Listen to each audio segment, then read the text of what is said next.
So hi, I'm Ben Crete, and I'm here with Tom Kurtz, who's Portfolio Manager for EAM and other associated products. Exactly. Hello, Bennett. How are you? Good to see you. Thank you for supporting us at this event this week. Absolutely. We've been really excited about this. And one of the things we always want to know, and our customers want to know, is what can we look forward to coming up with EAM? Yeah, absolutely. Well, we had our technical user forum yesterday, and we talked about a few of these things, got a lot of positive feedback on them. So I think one of the areas I wanted to touch on, there's a couple areas that we had updates already in our 12.1.1 release here in May. We're going to have even more updates in areas like dynamic dispatch. So being able to have the teams be able to have more dynamic use of Google Maps and be able to use that to define the dispatching and show the dispatching from a map perspective of the individual. So that's something that I think was in the current version people are happy with, because it gives them the level of functionality, mapping functionality that they desire. They don't necessarily need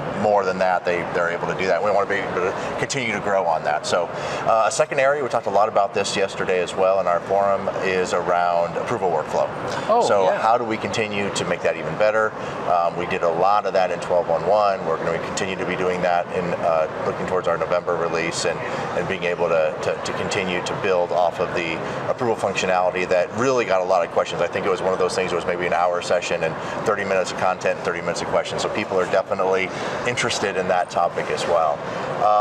I think as we look into some of the longer term areas as well, some of these might be by November, but it could be longer term as well. We really like the idea of continuing to build on how we do scheduling.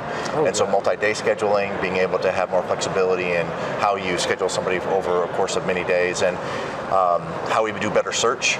So being able to have more dynamic search capabilities. I think that's something that in the industry, the world we're in today, people want to be able, they're used to being able to quick search on a lot of things. We want to be able to continue to service our customer community with that. And I think that the big seed I want to plant is, and we talked a little bit about this yesterday in our the keynote this morning, there was a little bit about this, but looking at Gen AI and what kind of use cases that can provide.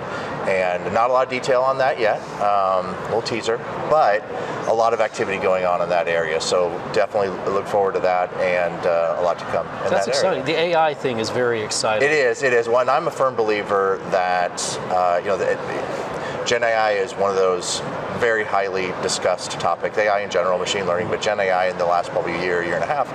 And I think one of the key things that we've been taking the time to look at is how do we want to do it right? How do we want to do it securely from an enterprise perspective? Absolutely. And how do we want to feed specific use cases around it? So not just have the technology for the sake of technology, but looking at the specific use cases to say we want to have it here, we want to be able to streamline this process, we want to be able to make things faster. So I heard this morning in the keynote, think big, start small. I think that's a very valid way to go about the Gen AI buzz that we have out there. So that's all very exciting. Well, Tom, I appreciate you taking a couple of minutes to talk with us, and we look forward to more. Absolutely. Thanks so much, Ben. Take care. Sir.